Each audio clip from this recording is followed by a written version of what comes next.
you. Thank you so much. Rape culture is a complex set of beliefs that encourage male sexual aggression and supports violence against women. It is a society where violence is seen as sexy and sexuality as violent. In rape culture, women perceive a continuum of threatened violence which ranges from sexual remarks to sexual touching to rape itself. Rape culture condones physical and emotional terrorism against women as the norm. In a rape culture, both men and women assume that sexual violence is a fact of life, that it is inevitable.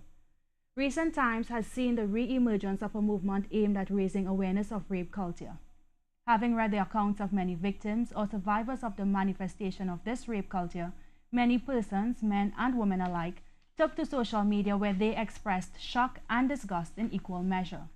Even so, many still ask, what is rape culture? Does it exist in Trinidad and Tobago? How do we address it? How do we make TNT safe again? Good afternoon, I am Dion Batiste, and for this installment of Conversations with CNews, we're joined by Minister in the Office of the Prime Minister, Gender and Child Affairs, Ayana Webster Roy. Minister, thank you for agreeing to speak with us. Thank you for inviting me. Let's start by, do you agree that we have a rape culture here in Trinidad and Tobago? When you look at the statistics, and specifically with rape, it may not speak to a rape culture. However, it does speak to a culture of violence against women in Trinidad and Tobago. And that for me is quite troubling, especially during the last period where we have been observing the 16 days of activism. And we have seen so many manifestations of violence against women during that period. It calls for more urgent action, not only by us in government, but by every ordinary citizen in Trinidad and Tobago, for us accepting that we have a problem and for us working towards treating with that problem at the community level, at the homes, and even as a wider society, using all the organizations and resources we have available. Okay, so you're no longer comfortable to use the term rape culture to describe what is happening here in Trinidad and Tobago? I would rather say we have a culture of violence against women and a culture based on gender-based violence.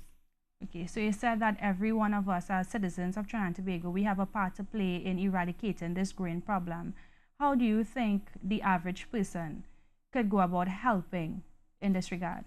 Well, first of all, it's the conversations. Activism should not last for a period, it should be continuous. So even at the home level, where we need parents to change the mindset of their boys and even the girls, let sons understand that women, girls are not objects to be debased or violated, but we are people, and start helping our young people to understand and respect each other. Even as women, the conversations we have with each other, to show support and not to berate and belittle each other as women. In our schools, helping our children in the schools to understand that violence against women and girls, violence in any form is unacceptable. What I've recognized is that we need a change in cultural mindset in Trinidad and Tobago. There are some things that we would have taken for granted for too long, and we now start to recondition our minds and realize that what would have been a norm is not something that is actually harming our society, and we need to address it. So for me, it means continuous conversations, continuous advocacy, and an acceptance of what is the reality. We have a problem, we need to address it. The change begins with me, it begins with you. There's something that I could do better, there's something that you could do better. Maybe you might have made a joke in the past about a young lady, her clothes, maybe changing the way you do that. Maybe you might have looked at a certain movie, seen certain acts of violence depicted, and it would have seemed normal to you. You relay it, change that. You would have seen somebody being bullied on the roadside, a young lady being attacked by a partner, and taken out your phone and videotape it to put it on Facebook. Stop that. What I want to encourage people is that those things that we have been doing and promoting, especially things that harm us as a people, we need to really stop it, stop, reflect, think, how would my action impact on me, on those around me, and on society as a whole. And what you're describing would require a change in the belief system of the average citizen. How do we go about changing that? For me, it would start from small, starting with our children, the way we educate our children, the way we socialize our children, the way we converse with our children. So it really needs for us, it really calls for us to go into our homes and our communities. And to do that, rely heavily on the NGO sector, those who work on the ground, those who work in the trenches with the communities, and help them to reshape the way people think, help them to reshape the way we culturize our young men or young women. help us to really bring about a positive change in Trinidad and Tobago. And as I said before, it's something that we all have to make a personal decision to do. I could say, well, okay, from now on, I will do certain things differently. You could choose to do certain things differently, and you could advocate what it is that you want to change. Start the conversations. I know in a lot of communities, people tend to hide things and we don't speak about it. But one of the first steps in healing is being able to talk about an issue and addressing it face on and saying, you know what, this is a problem that we have. In order to address it, we need to accept it. We need to face it head on and talk about it. And then after we talk about it, it's point people in the right direction to get the interventions they would need to improve their life. One of the issues that seem to keep coming up with regards to the prevalence of gender-based violence in Trinidad and Tobago is the our police officers, members in authority, are they trained to deal with cases like this? Well, funny enough, I had a conversation with someone in the police service and they said that they actually received training. But for me, it's seeing the training manifested in the delivery of service. When we had the parliamentary training, I would have shared my hashtag life in leggings story when I spoke about going to the police about a peeping Tom and not feeling as though I was getting any justice or my story was being taken seriously. And that is not a story unique to me, it's unique to many people across Trinidad and Tobago. So while the training is there, is the implementation of the training, actually putting what you would have learned into practice and it coming out at the service delivery end of it.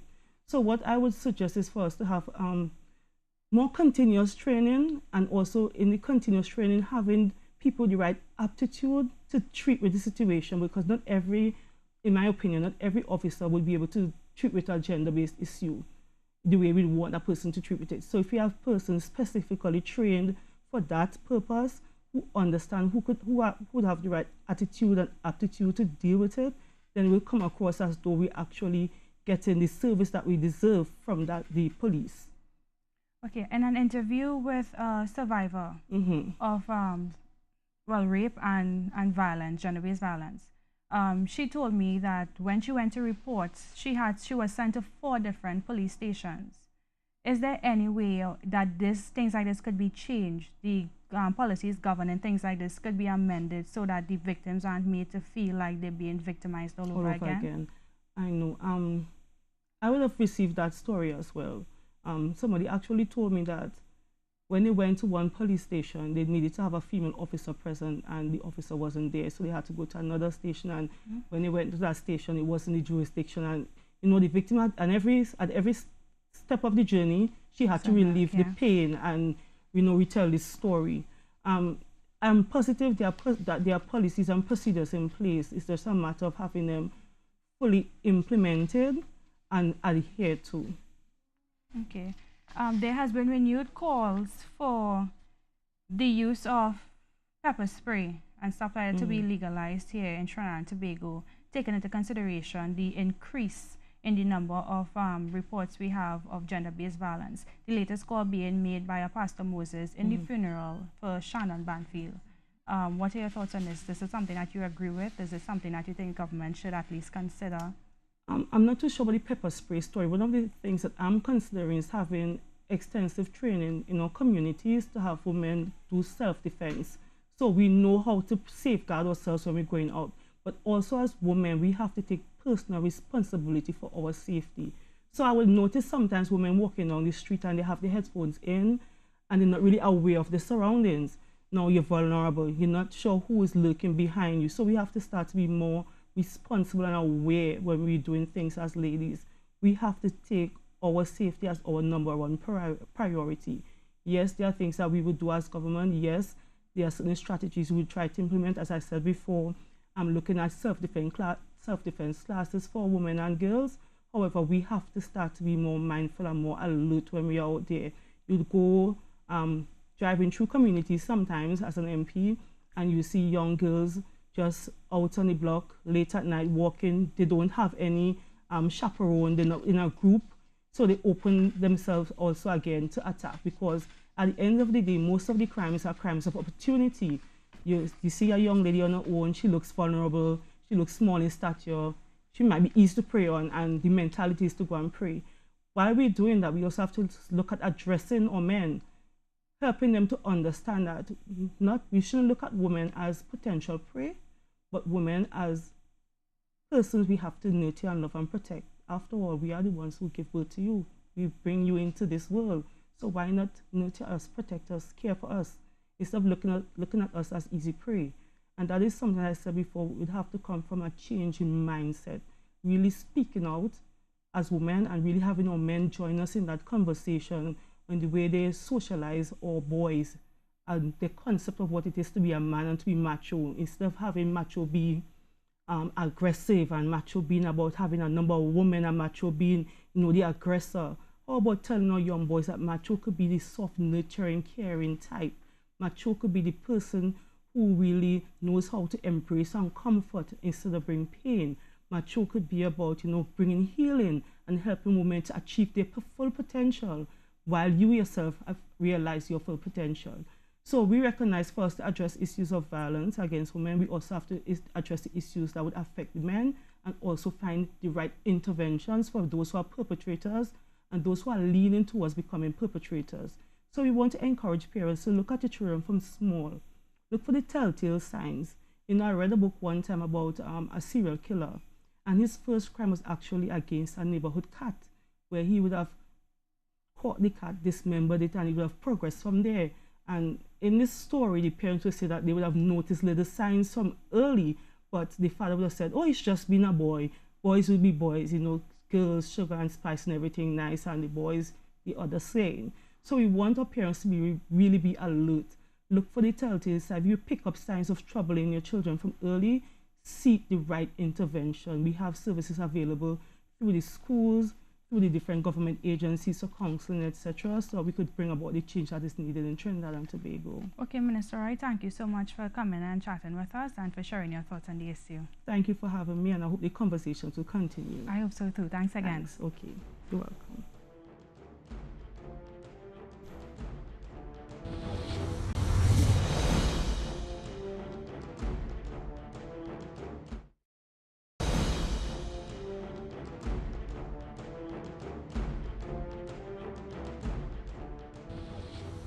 Welcome back to this installment of Conversations with CNews. This time, for this segment, I'm joined by coordinator of the Socialist Student Conference at the University of the West Indies, Amilcar Sanatan, and head of the Organization of Abused and Battered Individuals, Shoma Alexander.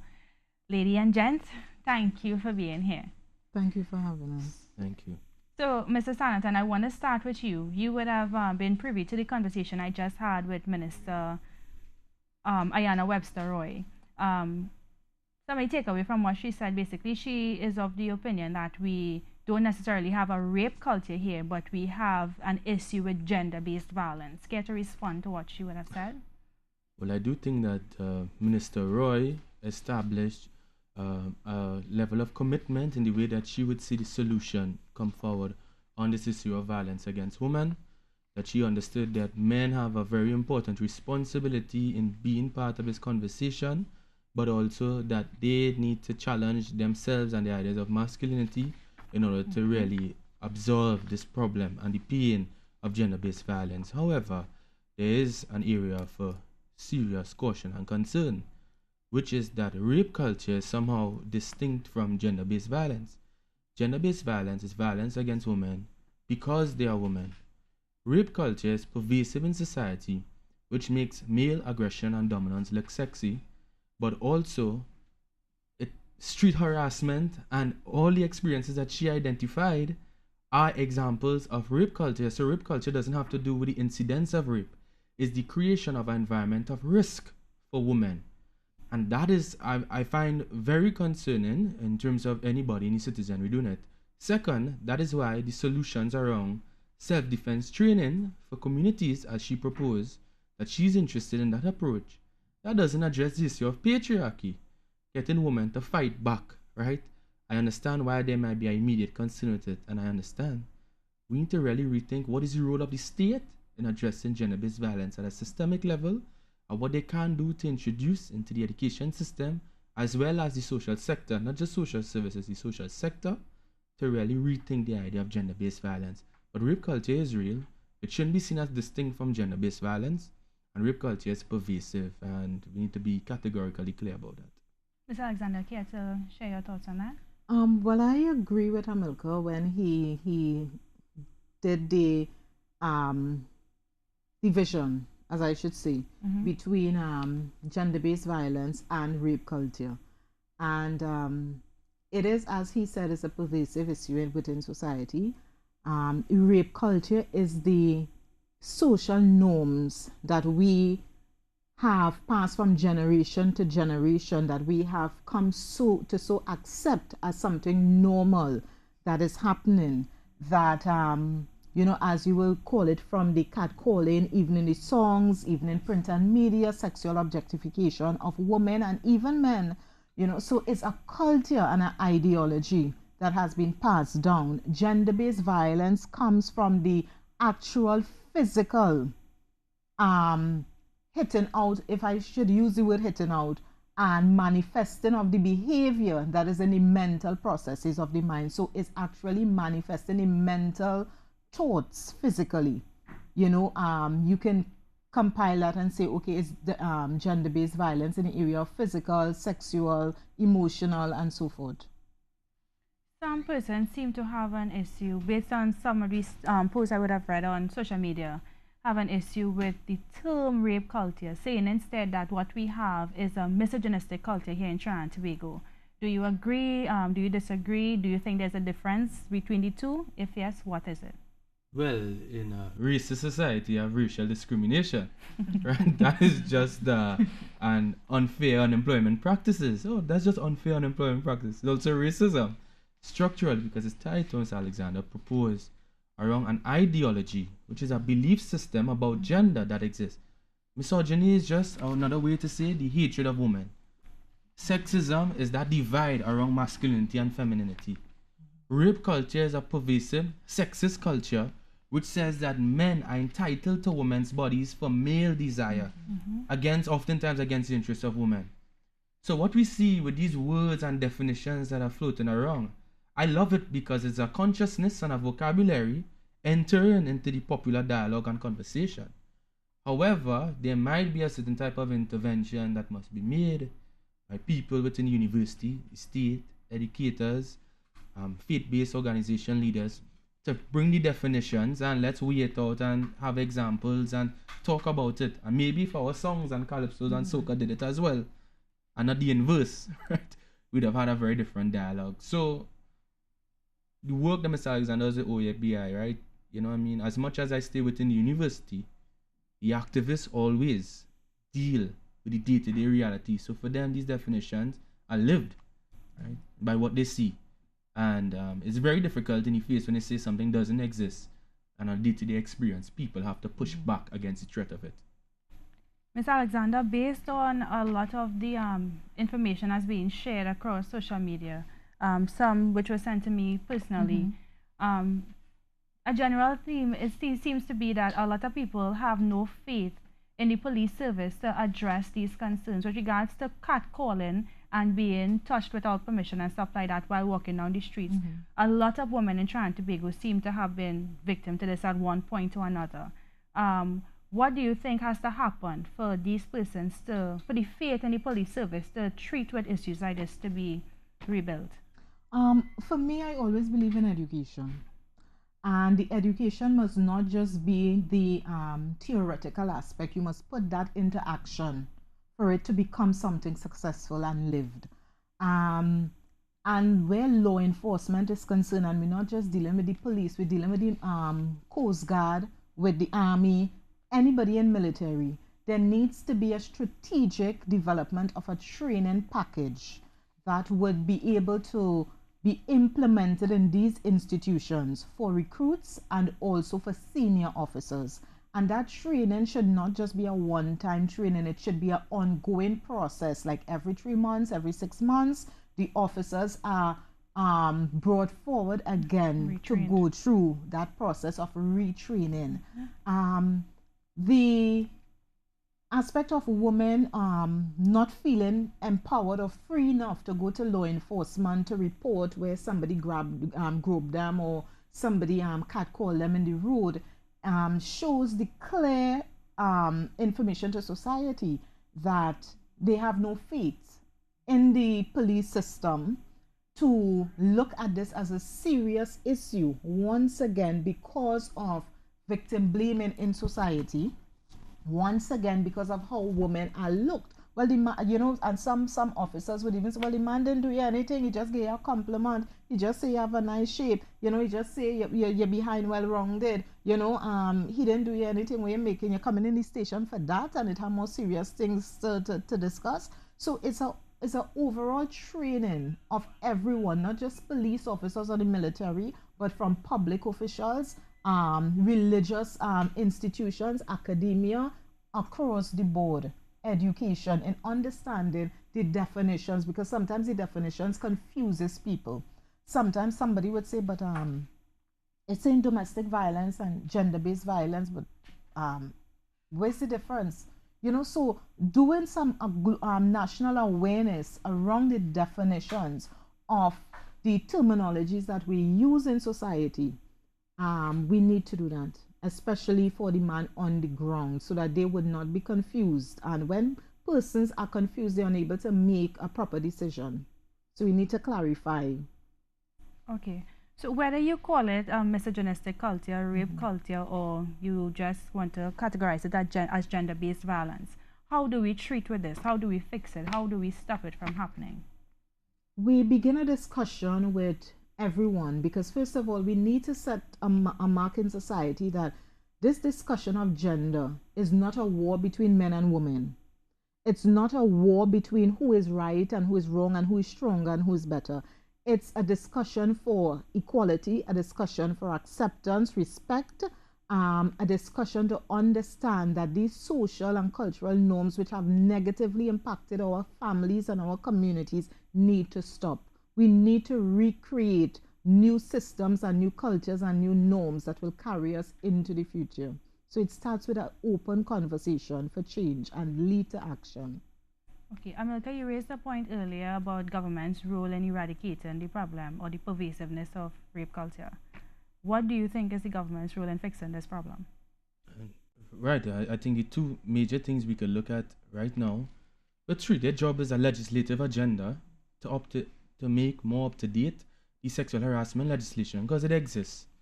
But also they could create a climate that could mobilize the private sector, corporate life, schools, and how it affects education, and that's a live on public education.